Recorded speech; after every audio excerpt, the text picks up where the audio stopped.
Hello everyone, कैसे हैं आप सभी। आज मैं आपके लिए एक नया लेक्चर लेकर आया हूं जो 10th क्लास के थर्ड चैप्टर से रिलेटेड है।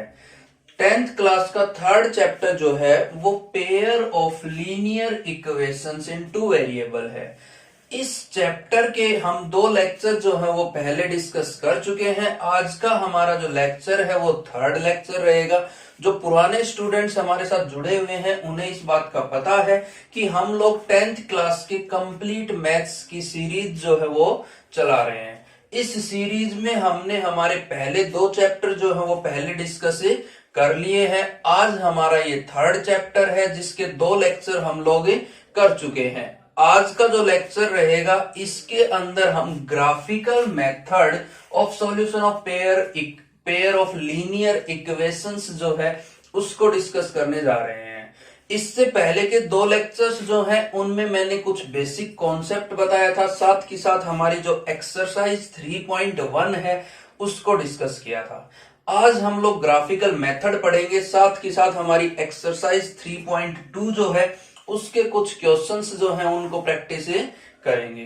तो इस क्लास को देखने से पहले अगर आपने हमारी पहले की दो क्लासेस नहीं देखी हैं तो मैं आपसे रिक्वेस्ट करूंगा कि आप एक बार उन क्लासेस को जरूर देख लें, क्योंकि वहां से जो बेसिक कॉन्सेप्ट है उसका यहाँ पर यूज होगा। ये क्लासेस एक दूसरे के साथ इंटर रिलेटेड हैं, तो उन क्लासेस को आप एक बार जरूर देख लें। उन क्लासेस का जो लिंक है वो मैं डिस्क्रिप्शन में डाल दूंगा, वहां से आप उन क्लासेस को देख सकते हैं। साथ ही साथ हमारा अगर आप फर्स्ट और सेकंड चैप्टर सीखना चाहते हैं, रियल नंबर्स और पॉलिनोमियल्स का चैप्टर अगर आप सीखना चाहते हैं तो उसके लिए मैं इस वीडियो की एंड स्क्रीन में 10th क्लास की प्लेलिस्ट जो है उसका लिंक डाल दूंगा, वहां से आप उन क्लासेस को देख सकते हैं। साथ ही साथ अगर आप हमारे YouTube चैनल को ओपन करेंगे तो वहां से आपको 10th क्लास की प्लेलिस्ट जो है वो मिल जाएगी, वहां से भी आप उन वीडियोस को देख सकते हैं। आज की क्लास शुरू करने से पहले मैं आपसे रिक्वेस्ट करूंगा कि आप इस क्लास को कंप्लीट देखें, क्योंकि जब आप इस क्लास को कंप्लीट देखेंगे तो आपका कॉन्सेप्ट जो है वो क्लियर हो जाएगा। क्वेश्चंस जो है वो आपको अच्छे से समझ आएंगे, आपका कोई भी क्वेश्चन जो है वो नहीं छूटेगा। तो शुरू करते हैं आज की अपनी क्लास। हेलो डियर स्टूडेंट्स, मैं देवेंद्र कुमार और आप देख रहे हैं डीएम क्लासेस यूट्यूब चैनल। तो शुरू करते हैं आज की अपनी क्लास। तो अपनी क्लास में क्या बोल दिया कि हमें यहां पर पढ़ना है graphical method of solution of a pair of linear equations. तो प्यारे बच्चों क्या बोल रहे हैं यहां पर, पेयर ऑफ लीनियर इक्वेशंस। तो हमने अपनी पीछे की क्लासेस में लीनियर इक्वेशन बताई थी, तो लीनियर इक्वेशन की जो जनरल फॉर्म है वो मैंने आपको बताई थी, और वो क्या होती है, ax plus b y plus c is equals to 0। ये किसी भी लीनियर इक्वेशन के लिए जनरल फॉर्म है, जहां पर ए बी सी जो है वो कांस्टेंट रहेंगे और एक्स और वाई जो है वो क्या है, वेरिएबल्स। क्या है, वेरिएबल्स। तो लीनियर इक्वेशन हमें 2 वेरिएबल में चाहिए थी, तो ax plus b y plus c is equals to 0। अब हमें चाहिए पेयर ऑफ लीनियर इक्वेशंस। तो प्यारे बच्चों जब मैं पेयर की बात करूं तो लेट कर लेते हैं कि अपने पास कोई दो लीनियर इक्वेशंस हैं। कौन कौन सी, a1x plus b1y plus c1 is equals to 0, और जो नेक्स्ट है वो क्या है, a2x plus b2y plus c2 is equals to 0।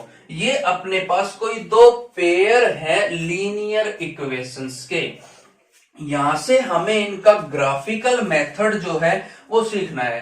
तो किस तरह से हम अपनी लीनियर इक्वेशंस के लिए ग्राफ जो है वो ड्रॉ कर सकते हैं, वो हमने हमारी जो पीछे की क्लास थी उसके अंदर सीख लिया था कि किन्हीं भी दो लीनियर इक्वेशंस के लिए हम ग्राफ कैसे ड्रॉ कर सकते हैं। वो जो हमारी पीछे की क्लास थी उसके अंदर मैंने अच्छे तरीके से एक्सप्लेन करके बताया था। आप वहां से उस मेथड को सीख सकते हैं, ग्राफिकल मेथड की, किस तरह से हम किन्हीं दो लीनियर इक्वेशंस का जो ग्राफ है वो बना सकते हैं। तो इससे आगे अभी मैं एक कॉन्सेप्ट डिस्कस करने जा रहा हूं जो अपनी एक्सरसाइज में बहुत ज्यादा काम आना है, तो हम उसको डिस्कस करते हैं। तो प्यारे बच्चों यहां पर हमें चेक करना है कि हमारी जो इक्वेशंस हैं उसके अंदर सॉल्यूशन जो है उसकी टाइप कैसी होगी, कि जो सॉल्यूशन है उसकी टाइप कैसी होगी, हमारी इक्वेशन में किस तरह के सॉल्यूशन हमें मिलेंगे। तो सॉल्यूशन की टाइप्स के लिए हमें यहां पर क्या चाहिए, अपने जो ये कांस्टेंट है a1 b1 c1 और a2 b2 c2, हमें इनका रेशियो चाहिए। क्या चाहिए प्यारे बच्चों, रेशियो। तो यहां पर अपने पास तीन कैटेगरी बनेंगी। पहली जो कैटेगरी है वो है a1 upon a2 does not equals to b1 upon b2। जब अपने पास ये कंडीशन आ जाए कि a1 upon a2 does not equals to b1 upon b2, तो क्या बनेगा प्यारे बच्चों, यहां पर होगा यूनिक सॉल्यूशन। यूनिक सॉल्यूशन, और यूनिक सॉल्यूशन का मतलब क्या होता है प्यारे बच्चों, कि इन इक्वेशंस के बीच केवल एक ही सॉल्यूशन होगा। क्या होगा, केवल एक ही सॉल्यूशन, एक से ज्यादा सॉल्यूशन नहीं होंगे। तो क्या हो गया, यूनिक सॉल्यूशन। और लाइंस जो है वो कैसी होंगी, इंटरसेक्टिंग लाइंस।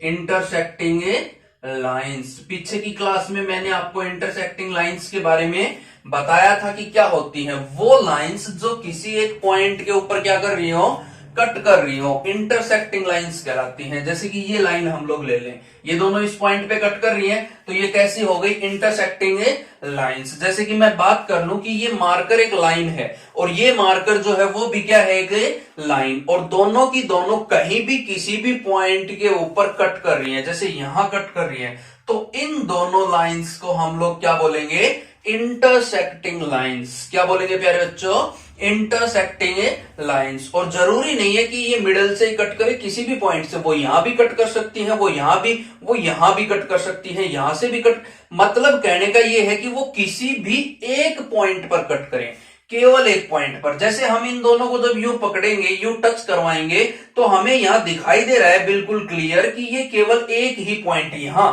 ये जो पॉइंट है यही टच कर रही है, इसके अलावा कहीं भी कटे नहीं कर रही, तो केवल एक पॉइंट पे कट कर रही है। तो एक पॉइंट पे कट करती हैं उन लाइंस को क्या बोलते हैं प्यारे बच्चों, इंटरसेक्टिंग लाइंस। क्या बोलते हैं, इंटरसेक्टिंग लाइंस। अब इससे नेक्स्ट हम लोग डिस्कस करें सेकंड रेशियो, जो क्या होगा, a1 upon a2 is equals to b1 upon b2 is equals to c1 upon c2, कि a1 अपॉन a2 बराबर है b1 अपॉन b2 के, और ये बराबर है c1 अपॉन c2 के।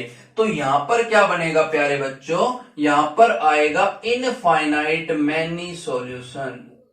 इनफाइनाइट मैनी सॉल्यूशन, कि यहां पर इनफाइनाइट सॉल्यूशन होंगे, बहुत सारे सॉल्यूशन होंगे।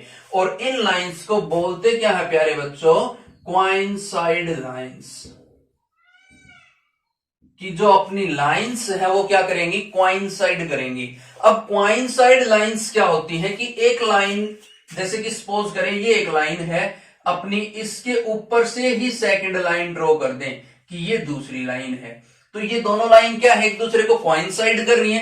क्वाइंसाइड का मतलब एक दूसरे के ऊपर लाई करना, तो जो लाइन एक दूसरे के ऊपर लाई करती है उनको क्या बोलते हैं, क्वाइंसाइड लाइंस। जैसे कि मैं इन मार्कर्स का एग्जांपल लेकर आपको बता दूं कि ये दोनों लाइन, जैसे कि ये है बिल्कुल ऊपर नीचे है एक दूसरे के, ये जो लाइन है ये कैसी लाइंस हैं, क्वाइंसाइड लाइंस, क्योंकि ये लाइन जो है यू जाएगी, ये लाइन है, अब ये लाइन जस्ट इसके ऊपर है, ये भी यू ही है, दोनों एक दूसरे के ऊपर है, तो कैसी लाइंस हैं ये, क्वाइंसाइड लाइंस। और जब क्वाइंसाइड लाइन है तो यहां पर अगर मैं ये पॉइंट लूं, ये पॉइंट लूं, ये पॉइंट लूं, ये पॉइंट लूं, सारे के सारे पॉइंट्स जो है क्या करेंगे, सॉल्यूशन का काम करेंगे। सॉल्यूशन क्या होता है, वो पॉइंट जो दोनों लाइंस को क्या करे, सेटिस्फाई करे। क्या करे, दोनों लाइंस को सेटिस्फाई। तो यहां पर हम कोई भी पॉइंट ले लें किसी एक लाइन पे, तो वो दूसरी लाइन को भी क्या करेगा, सेटिस्फाई करेगा। तो यहां पर क्या आ जाएंगे, इनफाइनाइट मैनी सॉल्यूशन। क्या आएंगे प्यारे बच्चों, इनफाइनाइट मैनी सॉल्यूशन। अब इससे नेक्स्ट हम लोग डिस्कस करें तो क्या आएगा कि a1 divided by a2 is equals to b1 divided by b2 does not equals to C1 divided by C2, कि A1 और A2 बराबर, A1 अपॉन A2 बराबर है B1 अपॉन B2 के, लेकिन इनका रेशियो बराबर नहीं है किसके, C1 अपॉन C2 के। तो ये जो लाइंस हैं यहां पर क्या होता है प्यारे बच्चों, कोई भी सॉल्यूशन नहीं होता, नो सॉल्यूशन। क्या होता है प्यारे बच्चों, नो सॉल्यूशन, कोई भी सॉल्यूशन नहीं होगा। और जब यहां पर सॉल्यूशन नहीं है और ये लाइंस की जो टाइप है वो कैसी होती है प्यारे बच्चों, पैरेलल लाइंस। कैसी लाइंस होती हैं ये, पैरेलल लाइंस। जैसे कि इस तरह से एक लाइन ये हो जाएगी अपने पास, दूसरी लाइन ये होगी, ये दोनों लाइन क्या है, पैरेलल लाइंस। पैरेलल लाइंस के बीच हम कोई भी पॉइंट ले लें, वहां पर डिस्टेंस जो है वो क्या रहेगी, कांस्टेंट। इन लाइंस के बीच कहीं पे भी हम लोग निकालना चाहें, डिस्टेंस हमेशा क्या रहेगी, इक्वल रहेगी, कांस्टेंट रहेगी। कहने का मतलब इन लाइंस को चाहे हम कितना भी आगे फॉरवर्ड कर लें, ये लाइंस कभी भी एक दूसरे को किसी भी पॉइंट पर कट नहीं करेंगी। तो इनको क्या बोलते हैं, पैरेलल लाइंस। जैसे कि इन मार्कर्स की बात करें तो मैंने ये दो लाइन ले ली, दोनों क्या है, पैरेलल लाइंस। इनको चाहे कितना ही बढ़ा लो, ये जो लाइन है वो कहीं भी एक दूसरे को इंटरसेक्ट नहीं करेंगी। तो ये जो लाइंस हैं ये कैसी लाइन हो गई प्यारे बच्चों, पैरेलल लाइंस। कैसी लाइंस हो गई, पैरेलल लाइंस। तो ऐसा है, इतनी जो कॉन्सेप्ट है वो आपको समझ आ गया होगा। अब यहां पर हम लोग बात करते हैं, दो टर्म यूज होती हैं, कंसिस्टेंट और इनकंसिस्टेंट। हमें क्या ध्यान रखना है प्यारे बच्चों, कि अगर किन्हीं two pair of straight lines या पेयर ऑफ लीनियर इक्वेशंस में सॉल्यूशन एग्जिस्ट करता है, सॉल्यूशन क्या करता है, एग्जिस्ट, तो वो कैसी होंगी, कंसिस्टेंट।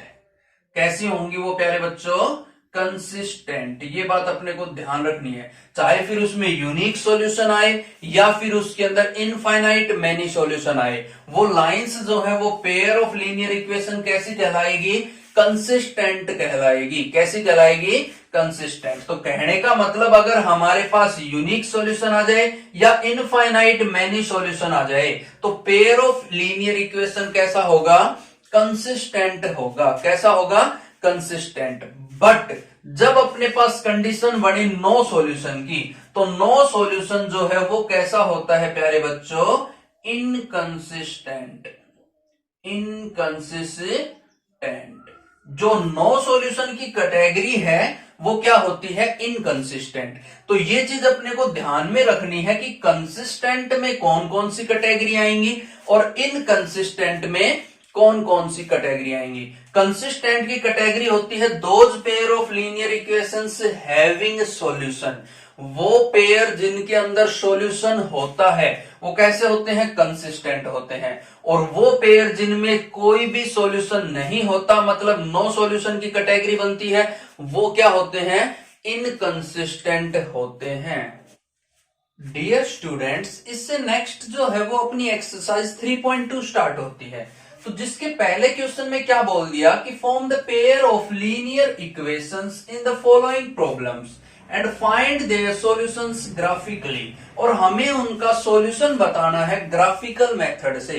तो क्वेश्चन जो है उसमें क्या बोल दिया कि 10 students of class 10th took part in mathematics quiz. तो कितने स्टूडेंट्स गिवन है अपने को, टोटल 10 स्टूडेंट्स। फिर आगे क्या बोला, if the number of girls is 4 more then number of boys. और नंबर ऑफ गर्ल्स जो है वो नंबर ऑफ बॉयज से 4 ज्यादा है। कितनी ज्यादा है प्यारे बच्चों, 4। तो find the number of boys and girls who took part in the quiz. तो हमें क्या निकालना है कि नंबर ऑफ बॉयज और नंबर ऑफ गर्ल्स हमें निकालना है। तो हम लोग क्या लेट करेंगे प्यारे बच्चों कि लेट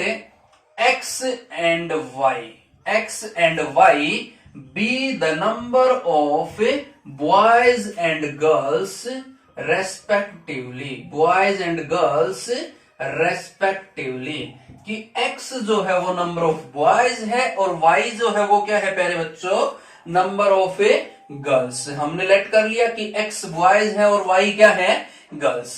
तो टोटल जो है वो कितने स्टूडेंट्स ने पार्टिसिपेट किया है, 10 स्टूडेंट्स ने।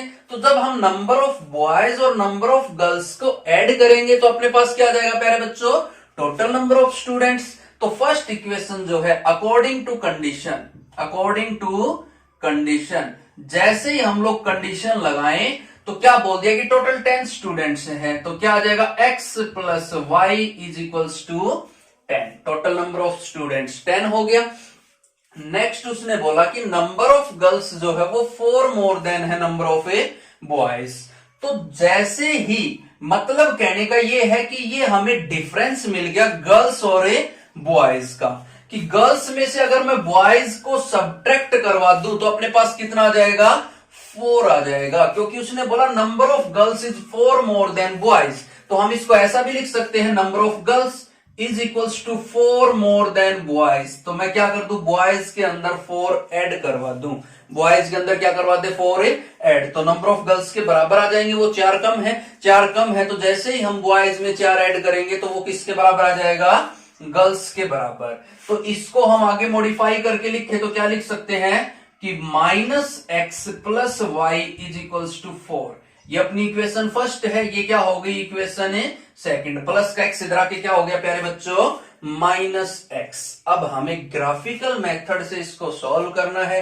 तो जब ग्राफिकल मेथड से हम इसको सॉल्व करेंगे प्यारे बच्चों, तो हम किस तरह से सॉल्व कर पाएंगे, तो क्या कर लेंगे, हम लोग यहां से लेके चले अपनी कंडीशन कि पहले मैं लिखूं graph of x plus y, पहली इक्वेशन के लिए लिखें तो क्या लिख दूंगा, graph of x plus y is equals to 10। और जब मैंने ग्राफिकल मेथड से लीनियर इक्वेशंस को सॉल्व करना बताया था, तो मैंने बताया था कि किसी भी लीनियर इक्वेशन जो 2 वेरिएबल्स में हो, उसको ग्राफ पे रिप्रेजेंट करने के लिए हमें केवल 2 पॉइंट्स की जरूरत है।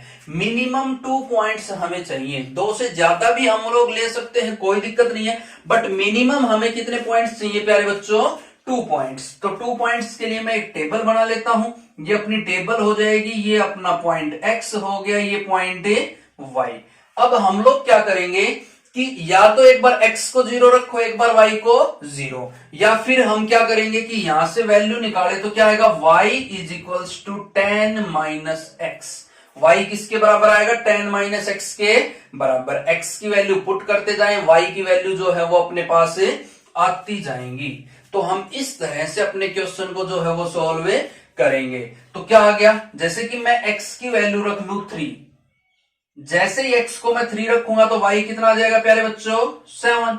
x को मैं रख लू 5 तो y कितना आ जाएगा, 10 माइनस 5 करेंगे तो कितना आएगा, 5। कोई 2 पॉइंट मैंने ले लिए, मैंने अपनी मर्जी से कोई 2 पॉइंट माने, आप भी कोई भी 2 पॉइंट ले सकते हैं, ऐसा नहीं है कि हम 3 और 5 पे ही चेक करें। बट मैंने ये पॉइंट इसलिए लिए हैं ताकि ग्राफ में हमें ज्यादा वो ना करना पड़े, ग्राफ जो है वो शॉर्टकट बना के छोटे नंबर जो हमने इसीलिए लिए हैं कि x को 3 लिया तो y 7 आ जाएगा, x को 5 लेंगे तो y 5 ही आ जाएगा।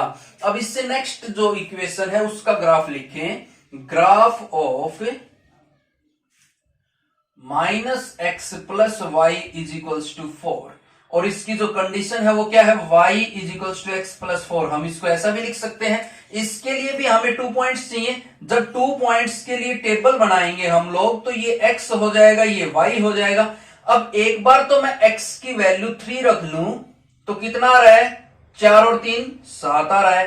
x की वैल्यू मैं 4 रख लूं तो 4 और 4 8 आ रहा है। तो अपने पास 2 पॉइंट क्या क्या आ गए प्यारे बच्चों, 3 7 एंड 4 8। तो हमने देखा पहली इक्वेशन के लिए भी हमने 2 पॉइंट्स ले लिए, सेकंड इक्वेशन के लिए भी 2 पॉइंट्स हमने ले लिए।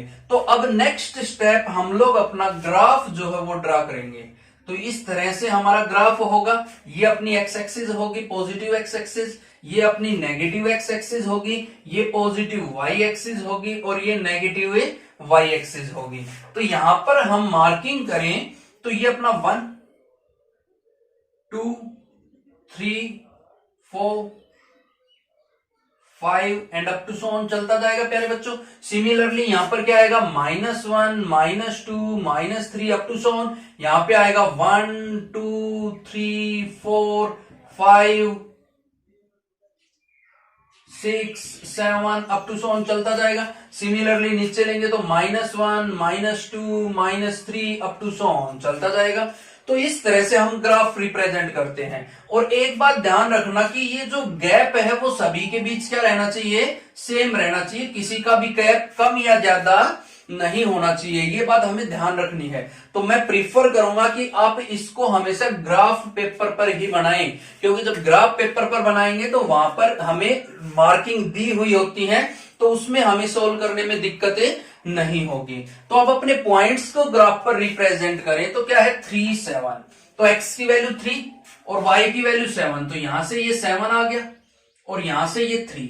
जैसे ही हम इन दोनों को ज्वाइन करवाएंगे तो अपने पास कोई पॉइंट आ गया 3,7 जो यहां पर है। अब इससे नेक्स्ट क्या बोल दिया 5 5, तो x की वैल्यू 5 यहां है और y की वैल्यू 5 यहां है, तो ये वाला पॉइंट हो जाएगा 5,5। क्या हो जाएगा प्यारे बच्चों, ये 5,5। और जैसे ही हम इन दोनों पॉइंट्स को ज्वाइन करवा देंगे तो अपनी लाइन जो है वो कुछ इस तरह से आ जाएगी। और इसके साथ हम लोग लिख देंगे कि ये क्या है, x plus y is equals to 10। x plus y is equals to 10।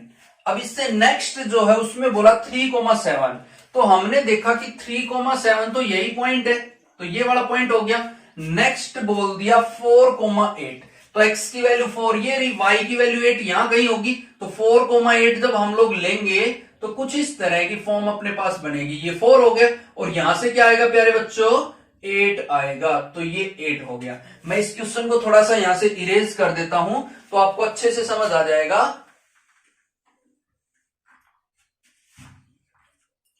ये जो था अपने पास, ये अपनी y एक्सिस थी, ये पॉजिटिव y था, यहां 6, ये 7 और यहां क्या आएगा प्यारे बच्चों 8। तो हमने जब 7 की बात की थी तब तो अपना ये आ गया था 7 और 5, ये वाला पॉइंट था अपना। जो अपनी लाइन जो थी वो यहां से यूं ड्रॉ की थी हमने, ये लाइन हम रिप्रेजेंट कर चुके हैं, क्या है x plus y is equals to 10। अब हमें चाहिए 4 एंड 8, क्या चाहिए 4 एंड 8, तो 4 के लिए मैं ये लेके आ गया और यहां से क्या आएगा प्यारे बच्चों 8, यहां से क्या आएगा 8। तो ये जो पॉइंट है वो क्या है 4,8, क्या है वो 4,8। तो अब की बार हमें क्या करना पड़ेगा, इन दोनों पॉइंट्स को ज्वाइन करवाना पड़ेगा, क्योंकि हमारी जो लाइन है वो इन्हीं 2 पॉइंट से क्या होगी प्यारे बच्चों पास। तो ये जो लाइन है ये क्या है -x plus y is equals to 4। और जब भी हम ग्राफिकल मेथड से सॉल्यूशन निकालें तो सॉल्यूशन क्या होता है प्यारे बच्चों, दोनों लाइंस का इंटरसेक्शन, कि दोनों लाइन कहां पर एक दूसरे को कट कर रही है, वही क्या होगा अपना सॉल्यूशन। तो हमने देखा कि एक लाइन जो है वो ये है, दूसरी लाइन ये है, दोनों कट कहां कर रही है, इस पॉइंट के ऊपर। और ये जो पॉइंट है वो कितना है 3,7, क्या है ये पॉइंट प्यारे बच्चों 3,7। तो देयरफॉर सॉल्यूशन जो है वो क्या हो जाएगा अपना 3,7, क्या होगा प्यारे बच्चों 3,7।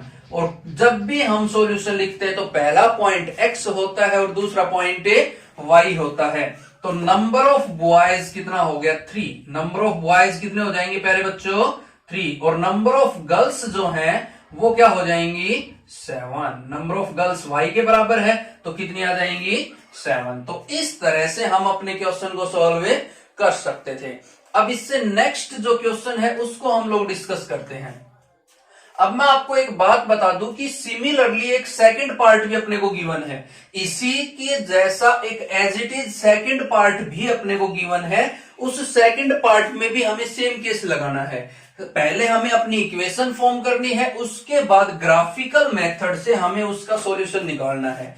तो सिमिलरली जैसे हमने यहां पर इक्वेशन फॉर्म की है कंडीशंस का यूज करके, वैसे ही हम अपना जो सेकंड पार्ट है उसमें भी कंडीशंस का यूज करके इक्वेशन फॉर्म करेंगे, 2 पॉइंट निकालेंगे और उससे हम अपनी लाइन जो है वो ड्रॉ कर लेंगे। तो आशा है कि उस क्वेश्चन को आप लोग कर लेंगे। अगर वो क्वेश्चन आप कर लेते हैं तो आप मुझे कमेंट करके जरूर बताएंगे कि वो क्वेश्चन आपका हुआ या नहीं हुआ, और अगर नहीं होता है तो उसका सॉल्यूशन जो है वो हम आपको प्रोवाइड करवाएंगे। और एक बात आप लोग ध्यान रखेंगे कि आप लोग अपनी नोटबुक और पेन जो है वो साथ लेकर बैठे और साथ ही साथ अपने नोट्स जो है वो फॉर्म करते रहें, क्योंकि अगर आप अपनी खुद की राइटिंग में नोट्स फॉर्म करते हैं तो वो आपके लिए ज्यादा बेनिफिशियल होगा। और मैं तो आपको नोट्स प्रोवाइड करवा ही दूंगा, मैं आपको पीडीएफ जो है इन क्लास नोट्स की वो आपको प्रोवाइड करवा दूंगा। बट अगर आप नोट्स अपनी खुद की राइटिंग में बनाते हैं तो वो आपके लिए ज्यादा बेनिफिशियल रहेगा। अब इससे नेक्स्ट जो क्वेश्चन है उसको हम लोग डिस्कस करते हैं।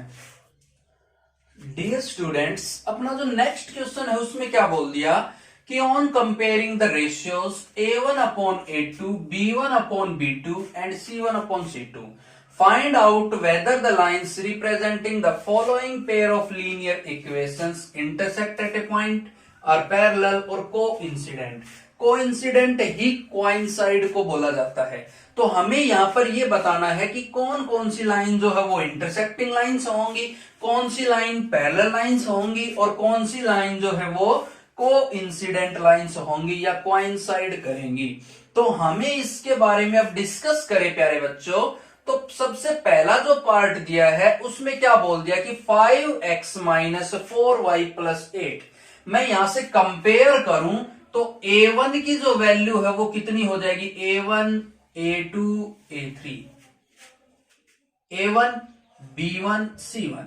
अपने को तीन वैल्यू निकालनी है प्यारे बच्चों, a1 b1 c1 और साथ में a2 b2 और c2। जब हम इन लाइंस को कंपेयर करेंगे अपनी स्टैंडर्ड फॉर्म में यहां पर लिख देता हूं a1x plus b1y plus c1 is equals to 0, a2x plus b2y plus c2 is equals to 0।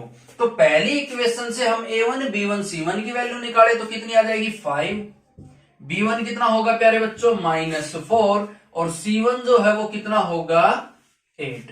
Similarly जब मैं a2 निकालूंगा तो कितना आएगा 7, b2 निकाले तो कितना आएगा 6 और c2 निकाले तो कितना आएगा प्यारे बच्चों -9। अब यहां से मैं रेशियो निकालूं तो रेशियो क्या आएगा a1 अपॉन a2 किसके बराबर होगा प्यारे बच्चों 5 डिवाइडेड बाई 7, किसके बराबर होगा 5 डिवाइडेड बाई 7। और नेक्स्ट रेशियो निकालें b1 डिवाइडेड बाई b2 तो वो कितना होगा -4 डिवाइडेड बाई 6 और इसको कैंसिल आउट करके लिखे तो -2 बाई 3। और सिमिलरली जब मैं c1 अपॉन c2 निकालूंगा तो वो कितना आएगा 8 डिवाइडेड बाई 9 और ये माइनस है तो -8 डिवाइडेड बाई 9। और यहां पर मुझे दिखाई दे रहा है कि a1 upon a2 does not equals to b1 upon b2। तो जो अपना फर्स्ट पार्ट है वो क्या हो जाएगा प्यारे बच्चों इंटरसेक्टिंग, क्योंकि हमने अभी थोड़ी देर पहले ही आपको बताया था कि अगर a1 upon a2 does not equals to b1 upon b2 आता है तो क्या होगा इंटरसेक्टिंग लाइंस। तो कैसे आ जाएंगी इंटरसेक्टिंग लाइंस। अब अपना जो सेकंड पार्ट है हम लोग उसको डिस्कस करते हैं। बात करें सेकंड पार्ट की तो सेकंड पार्ट में हम a1 की वैल्यू निकाले कंपेयर करें तो क्या आएगी 9, b1 की वैल्यू जो है वो कितनी आ जाएगी 3 एंड c1 कितना होगा प्यारे बच्चों 12। सिमिलरली a2 की बात करें तो कितना आएगा 18, b2 की बात करें तो कितना आएगा 6 और c2 की बात करें तो कितना आएगा 24। तो जब मैं रेशियो निकालूंगा a1 अपॉन a2 तो 9 बाई 18 और कैंसिल करवा दे तो कितना आ जाएगा 1 by 2। Similarly b1 upon b2 निकाले तो 3 बाई 6 और कैंसिल करवाएंगे तो कितना आ गया प्यारे बच्चों 1 बाई 2। सिमिलरली जब c1 बाई c2 निकालेंगे तो 12 बाई 24 और कट करवाएंगे तो कितना आ गया 1 बाई 2। तो हमें यहां दिखाई दे रहा है कि तीनों का रेशियो जो है वो क्या है same. a1 upon a2 is equals to b1 upon b2 is equals to c1 upon c2। और जब तीनों का रेशियो सेम हो तो कैसी लाइंस होती हैं प्यारे बच्चों कोइंसिडेंट लाइंस, वो लाइंस जो एक दूसरे के ऊपर लाई करती हो, कोइंसिडेंट लाइंस। अपना जो थर्ड पार्ट है उसको कंपेयर करें प्यारे बच्चों तो क्या बोल दिया कि a1 की वैल्यू 6 होगी, b1 की वैल्यू -3 होगी और c1 की वैल्यू 10 होगी। सिमिलरली a2 की वैल्यू निकाले तो 2 होगी, b2 की वैल्यू निकाले तो -1 होगी और c2 की वैल्यू निकाले तो कितनी होगी प्यारे बच्चों 9। अब यहां से मैं रेशियो निकालू a1 अपॉन a2 तो 6 बाई 2 कैंसिल आउट करा के 3 आ जाएगा।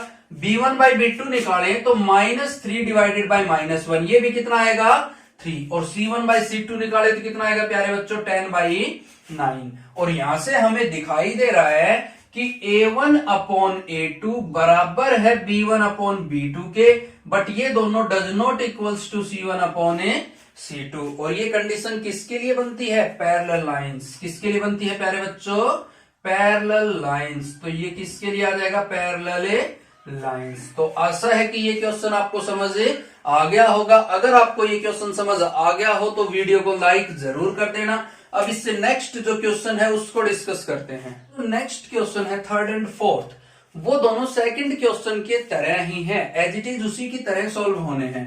उसमें उसने पूछा कि which one of the following is consistent and inconsistent. तो कौन से पेयर जो है वो कंसिस्टेंट है और कौन से इनकंसिस्टेंट। तो उसके लिए मैं आपको बता चुका हूं कि जिस लाइन के अंदर अपने पास या तो यूनिक सॉल्यूशन हो या फिर इनफाइनाइट मेनी सॉल्यूशन, वो कैसे होते हैं?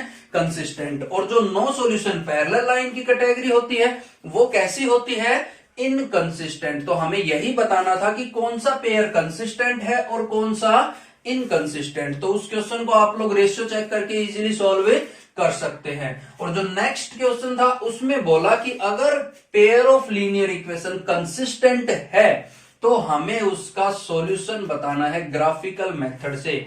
तो अगर pair of linear equation consistent आता है तो पहले अपना काम क्या होगा कि हम रेशियो चेक करेंगे। अगर रेशियो चेक करने के बाद अगर वो कंसिस्टेंट आता है तो हम उसका ग्राफ ड्रॉ कर देंगे, और ग्राफ ड्रॉ करने से हमें वहां से उसका सॉल्यूशन जो है वो मिल जाएगा।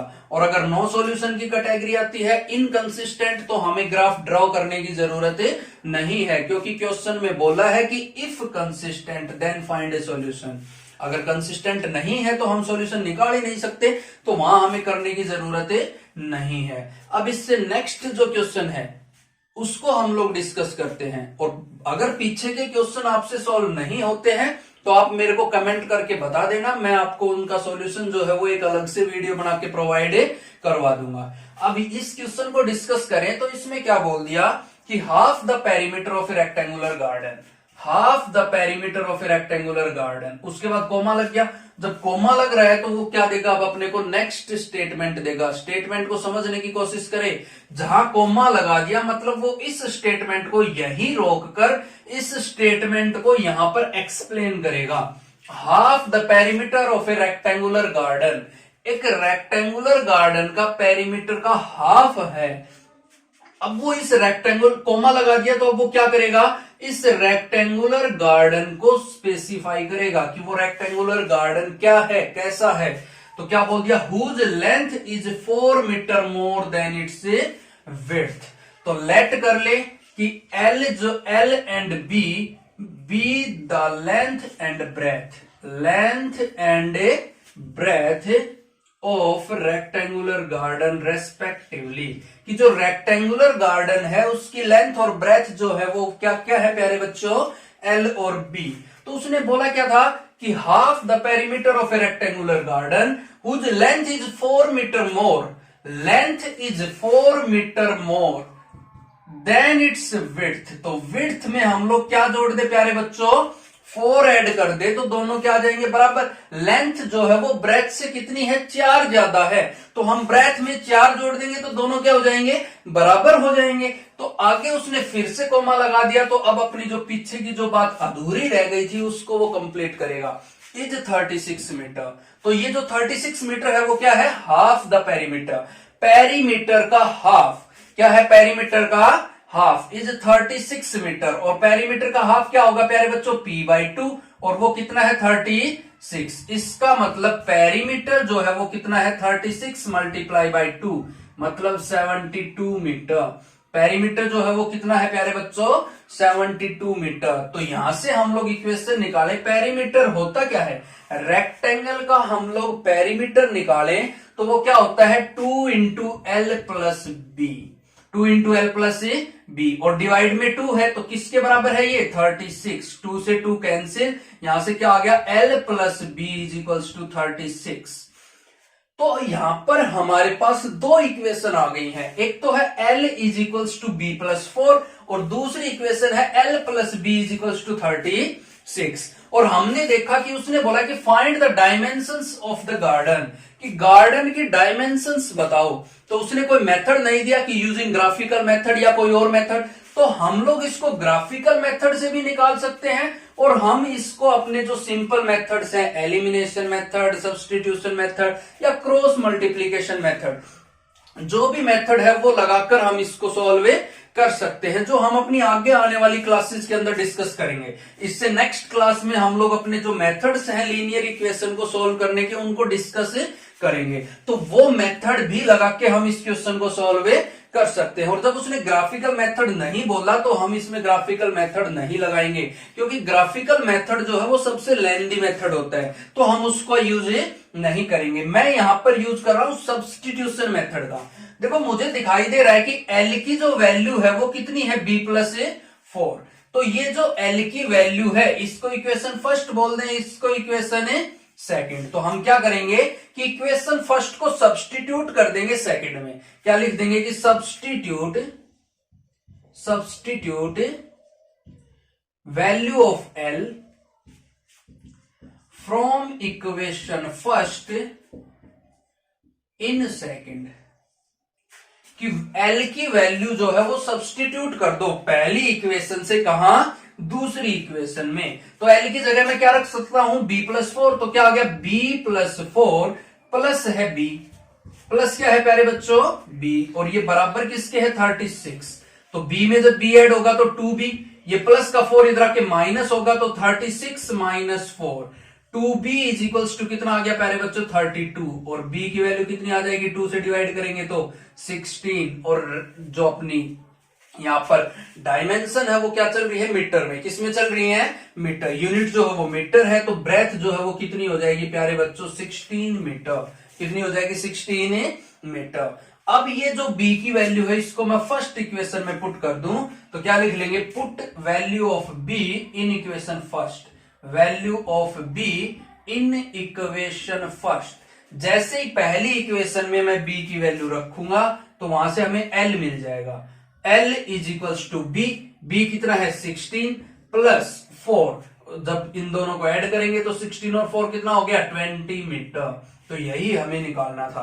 तो लेंथ जो है वो 20 मीटर हो जाएगी और ब्रेथ जो है वो कितनी हो जाएगी, 16 मीटर। तो इस तरह से हम अपने इस क्वेश्चन को सॉल्व कर सकते थे। अब इससे नेक्स्ट क्वेश्चन जो है उसको डिस्कस करते हैं। अपना जो नेक्स्ट क्वेश्चन है प्यारे बच्चों, उसमें क्या बोल दिया कि given the linear equation 2x plus 3y minus 8 is equals to 0। क्या गिवन है अपने को, 2x plus 3y minus 8 is equals to 0। Write another linear equation in two variables, कि दो वेरिएबल में कोई दूसरी इक्वेशन लिखो such that the geometrical representation of the pairs of form. तो जो हमारे पास पेयर बने, एक इक्वेशन हमें गिवन है, दूसरी इक्वेशन हमें लिखनी है, वो लिखने के बाद हमारे पास जो पेयर बने वो कैसा होना चाहिए, इंटरसेक्टिंग लाइंस का होना चाहिए। तो फर्स्ट पार्ट को मैं पहले डिस्कस करके बताता हूं। तो फर्स्ट पार्ट में उसे क्या चाहिए, इंटरसेक्टिंग लाइंस। तो इंटरसेक्टिंग लाइंस के लिए प्यारे बच्चों हमने क्या पढ़ा था, रेशियो क्या होना चाहिए, a1 divided by a2 does not equals to b1 divided by b2। तो एक इक्वेशन तो हमें गिवन है, यहां पर हमें a1 और b1 दोनों गिवन है। अब इससे नेक्स्ट मुझे इक्वेशन चाहिए, तो आपको ज्यादा कुछ करने की जरूरत नहीं है। आप इन दोनों x और y के कोफिशिएंट को जस्ट इंटरचेंज कर दो, अपना आंसर जो है वो आ जाएगा। इसके अलावा हम बहुत सी इक्वेशंस लिख सकते हैं, बट हमें केवल एक ही इक्वेशन लिख के दिखानी है। तो उस इक्वेशन को लिखने के लिए आप जस्ट इतना काम कीजिए कि कोफिशिएंट्स जो हैं उनको क्या कर दो, इंटरचेंज। जब कोफिशिएंट अलग अलग हो, ये बात ध्यान रखनी है, अगर कोफिशिएंट x और y का सेम है तो उससे काम नहीं चलेगा, फिर हम कोई भी दो कोफिशिएंट ले लेंगे अलग अलग। कहने का मतलब हमें अलग अलग कोफिशिएंट लेने हैं, x और y का कोफिशिएंट सेम नहीं आना चाहिए। बस इतनी सी बात हमें ध्यान रखनी है कि जब भी कोई इक्वेशन बनाए इंटरसेक्टिंग लाइंस के लिए, तो हमें कोई ऐसे कोफिशिएंट लेने हैं जो क्या हो, अलग अलग, और उन दोनों का इनके साथ कोई रिलेशन ना हो, इनके मल्टीपल ना हो, ये बात ध्यान रखें। तो जैसे कि मैं यहां से लिख दूं कि 3x plus 2y minus 8 is equals to 0। तो मैंने बोला कि मल्टीपल नहीं होना चाहिए, तो यहां मैंने देखा कि 2 है और ये है 3, तो 2 और 3 एक दूसरे के मल्टीपल नहीं है। सिमिलरली यहां पे है 3 और यहां पे है 2, ये दोनों भी एक दूसरे के मल्टीपल नहीं है। यही बात हमें ध्यान रखनी है कि x का कोफिशिएंट जो भी ले वो x के पहले वाले कोफिशिएंट का मल्टीपल ना हो, और सिमिलरली y का जो कोफिशिएंट है वो भी पहले वाले y कोफिशिएंट का मल्टीपल ना हो। कहने का मतलब a1 और a2 मल्टीपल नहीं होने चाहिए, और b1 और b2 जो है वो भी मल्टीपल नहीं होने चाहिए। कोई ऐसा नंबर ले जो एक दूसरे का मल्टीपल ना हो। तो हम ये भी एग्जांपल ले सकते थे। मैं कोई और एग्जांपल लेना चाहूं तो जैसे ये लिख दूं 5x plus y minus 8 is equals to 0, मैं ऐसा भी लिख सकता हूं। तो यहां से रेशियो लेंगे तो 2/5 आएगा, यहां से 3/1 आएगा। तो इस तरह से हमें अपने नंबर लेने हैं। मल्टीपल से बचने के लिए मैं इसलिए बोल रहा हूं क्योंकि अगर जैसे मैं ले लू 2, ये इक्वेशन ले लू 4x plus 6y minus 4 is equals to 0, अगर मैं ये इक्वेशन ले लेता हूं तो यहां से ये 2 का मल्टीपल है, तो 2/4 जब मैं रेशियो निकालूंगा तो 1/2 आ जाएगा, और जब मैं 3/6 करूंगा तो यहां से भी रेशियो 1/2 आ जाएगा। तो ये तो सेम रेशियो बन जाएगा। इसलिए मैं बोल रहा हूं कि मल्टीपल को छोड़ के कोई भी वैल्यू ले लो, अपना आंसर बिल्कुल सही आएगा। और जरूरी नहीं है कि मल्टीपल के ऊपर वो हमेशा गलत ही आए, हो सकता है कि ऐसा मल्टीपल हो कि वहां पे गलत ना आए। जैसे मैं यहां 6 की बजाय 9 ले लूं तो 9 लूंगा तो ये 1/3 आएगा, तो यहां अपना सेटिस्फाई हो जाएगा। बट मैं इसलिए बचने के लिए बोल रहा हूं क्योंकि कुछ मल्टीपल्स पे अपना आंसर गलत आ सकता है, तो इसलिए मैं बोल रहा हूं कि इसको आप लोग इग्नोर करें। इसके अलावा कोई भी नंबर ले लें, हमें केवल एक ही तो एग्जाम्पल देना है, तो हम वो अपनी मर्जी से कोई भी एग्जाम्पल उसमें दे सकते हैं। अब इससे नेक्स्ट जो अपना सेकंड पार्ट है मैं उसको डिस्कस करता हूं। सेकंड पार्ट में हमें पैरेलल लाइंस चाहिए। क्या चाहिए? Parallel lines. तो इक्वेशन क्या है? 2x plus 3y minus 8 is equals to 0। जब हमें पैरेलल लाइंस चाहिए तो कंडीशन क्या होगी प्यारे बच्चों? a1 divided by a2 is equals to b1 divided by b2 does not equals to c1 divided by c2। तो जब भी हमें पैरेलल लाइन निकालनी हो तो केवल एक बात ध्यान रखना कि कांस्टेंट की वैल्यू जो अपना C1 है उसकी वैल्यू चेंज कर दो, A1 B1 को एज इट इज रहने दो, A1 और B1 की वैल्यू को चेंज मत करो। तो क्या लिख लेंगे? 2x plus 3y। अब कांस्टेंट हमें चेंज करना है, C2 को हमें क्या करना है प्यारे बच्चों? चेंज। तो कुछ भी लिख सकते हैं, +5 इज इक्वल्स टू 0। इस तरह से मैं कोई और कांस्टेंट भी यहां ले सकता था, 2 ले सकता था, 5 ले सकता था, 10 ले सकता हूं, माइनस का भी ले सकता हूं। बट ध्यान रखना कि -8 नहीं लेना। उसके अलावा C2 की वैल्यू हम लोग कुछ भी ले सकते हैं। C2 does not equals to -8। इसके अलावा कोई भी वैल्यू यहां रख दो, अपना आंसर जो है वो पैरेलल की कंडीशन को सेटिस्फाई करेगा। ये हम लोग डिस्कस करने जा रहे हैं third part, coincident lines. Coincident lines. तो बात करें कोइंसिडेंट लाइंस की, तो लाइन क्या है प्यारे बच्चों? 2x plus 3y minus 8 is equals to 0। और इसका जो रेशियो है यहां पर हमारे टर्म्स का वो क्या आएगा? a1 upon a2 is equals to b1 upon b2 is equals to c1 upon c2। मतलब हमें तीनों में रेशियो सेम चाहिए। तो सेम चाहिए तो हमें इतना सा काम करना है कि अपनी जो ये इक्वेशन गिवन है इसका हमें मल्टीपल चाहिए। मल्टीपल कहने का मतलब मैं इस पूरी इक्वेशन को किसी भी एनी कांस्टेंट से मल्टीप्लाई करवा दूंगा। जैसे मैं इस पूरी इक्वेशन को 4 से मल्टीप्लाई कर दूं तो क्या आ जाएगा? 4 दूनी 8x, 4 तिये 12y, और यहां आ जाएगा 8 चौक 32 is equals to 0।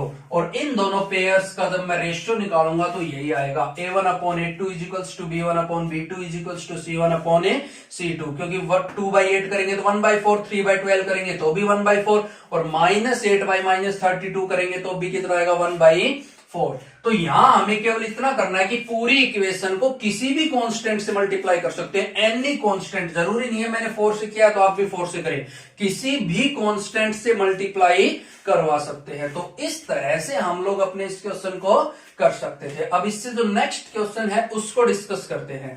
Next question है, उसमें क्या बोल दिया कि draw the graph of equations x minus y plus 1 is equals to 0 and 3x plus 2y minus 12 is equals to 0। तो सबसे पहला काम हम अपना ग्राफ ड्रॉ कर लेते हैं। तो क्या लिखेंगे, graph of x minus y plus 1 is equals to 0।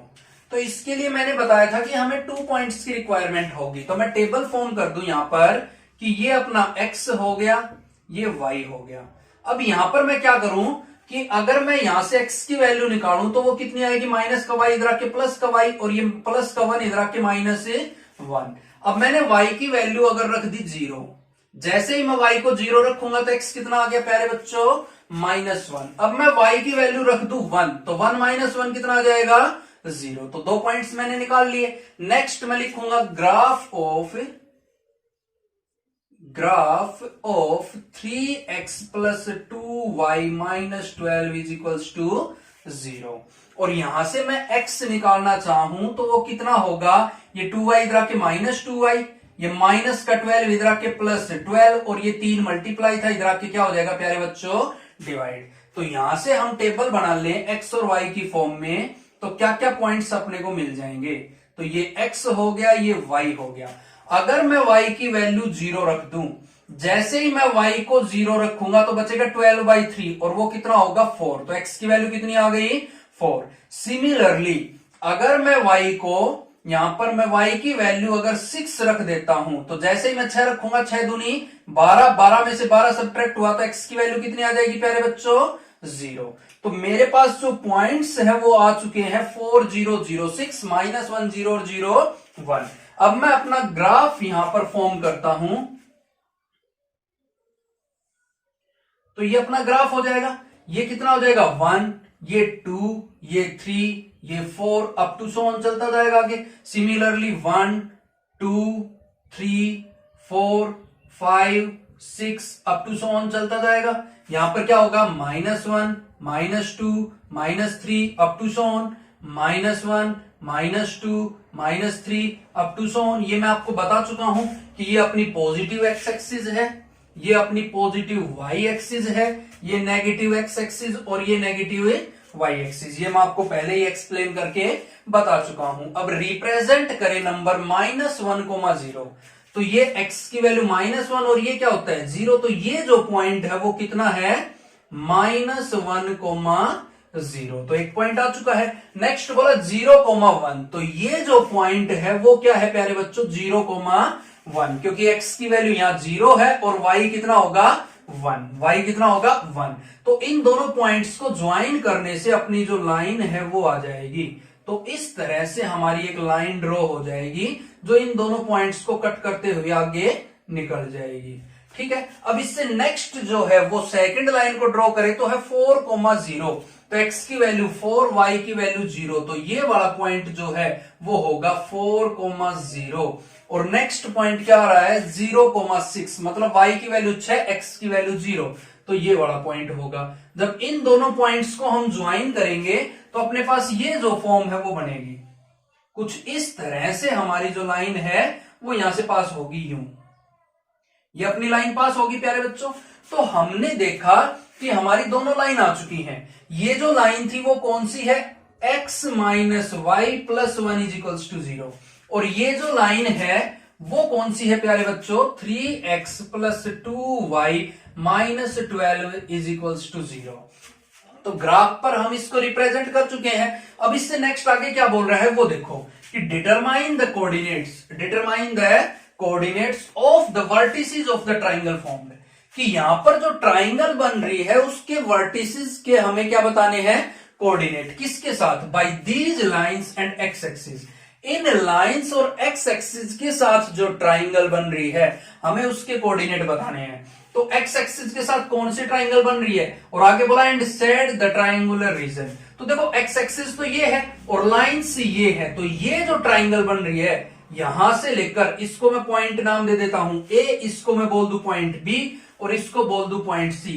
तो ए बी सी ट्राइंगल जो है वो अपनी रिक्वायर्ड ट्राइंगल है। तो पहले तो हम इसका रीजन शेड कर दें, ये रीजन हो जाएगा इसका, शेड द रीजन। तो ये अपना क्या हो गया, उस ट्राइंगल का रीजन हो गया, ये कंप्लीट ट्राइंगल बनेगी। अब उसने अपने से एक चीज और पूछी थी, क्या कि determine the vertices of the triangle. तो बी वर्टेक्स जो है वो तो अपना आ चुका है, बी कितना है -1,0 और सी वर्टेक्स जो है वो भी गिवन है, बी वर्टेक्स है -1,0, सी वर्टेक्स है वो कितना है 4,0। अब बचा हुआ है केवल वर्टेक्स ए। ये जो ए वर्टेक्स है ये कैसे निकलेगा, अब ये चीज हमें देखनी है, समझनी है। तो जब हम इसको ग्राफ पर बनाएंगे तो हम इस लाइन को इधर ड्रॉ कर देंगे और ये जो लाइन है इसको नीचे ड्रॉ करके लेके आएंगे, तो हमें अपना ए पॉइंट के कोऑर्डिनेट्स जो है वो मिल जाएंगे। अब हमने ये एक्यूरेट डायग्राम नहीं बनाया है, यहां पर हमने इक्वल डिस्टेंस जो है वो नहीं ली है। तो हो सकता है कि अपना पॉइंट थोड़ा ऊपर नीचे हो सकता है, क्यों, क्योंकि ये जो डिस्टेंस है वो हमने नाप के नहीं ली है, हमने इनको माप के नहीं लिया है, ये हमने अप्रोक्सीमेट डिस्टेंस लगाई है। बट हमारी ये क्या होनी चाहिए, इक्वल डिस्टेंस होनी चाहिए। तो जब इक्वल होंगी तो हमारा एक्यूरेट आंसर जो है वो आएगा। तो यहां से मैं नहीं बता पा रहा हूं, क्यों, क्योंकि मैंने इसको ग्राफ पेपर या फिर एक्यूरेट मेजरमेंट्स के साथ ड्रॉ नहीं किया है। तो मैं एक मेथड यूज कर लेता हूं जिसके मदद से हम क्या कर लेंगे, यहां से अपनी वैल्यू जो है वो ए पॉइंट की निकाल लेंगे। देखो ए पॉइंट जो है इन दोनों लाइंस का क्या है, इंटरसेक्शन पॉइंट। क्या है, इंटरसेक्शन पॉइंट, इंटरसेक्टिंग लाइन है, तो यहां पर क्या मिलेगा, यूनिक सॉल्यूशन। तो मतलब इन दोनों लाइंस का मैं सॉल्यूशन निकाल दूं तो ए पॉइंट के कोऑर्डिनेट आ जाएंगे। क्या आ जाएंगे, ए पॉइंट के कोऑर्डिनेट। तो यहां से एक्स की वैल्यू मैं यहां पुट कर लूं तो क्या है 3, क्या आएगा 3, एक्स की वैल्यू मैं पुट करूं तो कितना है y-1 प्लस 2y -12 = 0। ये आया 3y -3 प्लस आ गया 2y -12 = 0। 3 और 2 5y हो गया प्यारे बच्चों, और ये 12 और 3 कितना हो जाएगा -15 = 0। तो x की वैल्यू यहां से 3 आएगी, और जब मैं x की वैल्यू 3 यहां पर रखूंगा तो 3 + 1 y की वैल्यू कितनी आ जाएगी प्यारे बच्चों 4। तो जो अपना a पॉइंट है उसके जो अपना a पॉइंट है उसके कोऑर्डिनेट्स क्या होंगे 3,4, क्या होंगे 3,4। तो यही बात मैं आपको बोलना चाह रहा था कि यहां पर हमने थोड़ा सा इसको, जब हम स्केल की मदद से अपनी ट्राइंगल को ड्रॉ करेंगे तो अपना डायग्राम एक्यूरेट बनेगा, और वहां से अपनी जो वैल्यू, जैसे ये लाइन जो है वो यहां से यू पास होगी, जब स्केल की मदद से हम इसको ड्रॉ करेंगे, और ये जो लाइन है वो थोड़ी सी ऐसे यू जाएगी, तो ये जो पॉइंट है वो 4 के ऊपर कट करेगा। कहां कट करेगा प्यारे बच्चों, 4 के ऊपर। जैसे ही हम इसको यू लेके आएंगे तो ये कहां कट करेगा 4 के ऊपर। तो y की वैल्यू कितनी हो गई 4, और x जो है वो यही कहां पर कट करेगा 3 के ऊपर। जैसे कि ये अपना 1 था, ये अपना 2 था, और यहां क्या मिल जाएगा अपने को 3, तो ये 3 के ऊपर यहां आके कट करेगा। तो क्या आ गया 3,4। जब हम लोग इसको ग्राफ की मदद से ड्रॉ करेंगे, जब एक्यूरेसी के साथ ड्रॉ किया जाएगा स्केल की मदद से, तो ये 3,4 के ऊपर ही कट करेगा। तो हम यहां से देखकर ही बता देंगे कि क्या होगा 3,4। और अगर आप देखकर ना बता पाओ तो ये इक्वेशन सोल्व करने का मेथड हम नेक्स्ट क्लास में सीखेंगे। उस मेथड का यूज करके एक्स और वाई की वैल्यू हम लोग निकाल सकते हैं और अपने ए पॉइंट के कोऑर्डिनेट्स जो है वो बता सकते हैं। तो ये ए, बी और सी, तो इस तरह से हम इस क्वेश्चन को सॉल्व करेंगे। आशा है कि ये आपको क्वेश्चन समझ आ गया होगा। अगर आपको ये क्वेश्चन समझ आया हो तो इस वीडियो को लाइक जरूर कर दें। आज की अपनी क्लास में हम लोग इतना ही करते हैं। अगर आपको ये क्लास पसंद आई हो, समझ आ गया हो, तो इस वीडियो को ज्यादा से ज्यादा लाइक करें, शेयर करें, कमेंट करें। साथ के साथ अगर आप हमारे चैनल पर नए हैं तो चैनल को सब्सक्राइब कर लें। पहले से ही हमारे साथ जुड़े हुए हैं तो बेल आइकन प्रेस करके रखें, ताकि जो न्यू अपडेट्स हैं वो सबसे पहले आपको मिल सके और आप किसी भी क्लास को मिस ना करें। एक बात और, अगर आप पीडीएफ नोट्स चाहते हैं तो हमारा जो फेसबुक के ऊपर जो हमारा पेज है डीएम क्लासेस के नाम से, उसको आप लोग ज्वाइन कर ले। साथ के साथ हमारा टेलीग्राम चैनल जो है उसको भी आप लोग ज्वाइन कर सकते हैं। वहां से आपको पीडीएफ नोट्स जो है इन क्लासेस के वो मिल जाएंगे। जो हमारा फेसबुक पेज और टेलीग्राम चैनल है उसका लिंक जो है वो मैं डिस्क्रिप्शन में डाल दूंगा, वहां से आप उसको ज्वाइन कर सकते हैं। और साथ ही साथ हमारे चैनल का जो डिस्क्रिप्शन है, जो अबाउट कॉलम होता है चैनल का, उसमें भी मैंने लिंक डाल रखा है, वहां से भी आप उनको ज्वाइन कर सकते हैं। Thank you. जय हिंद। Take care.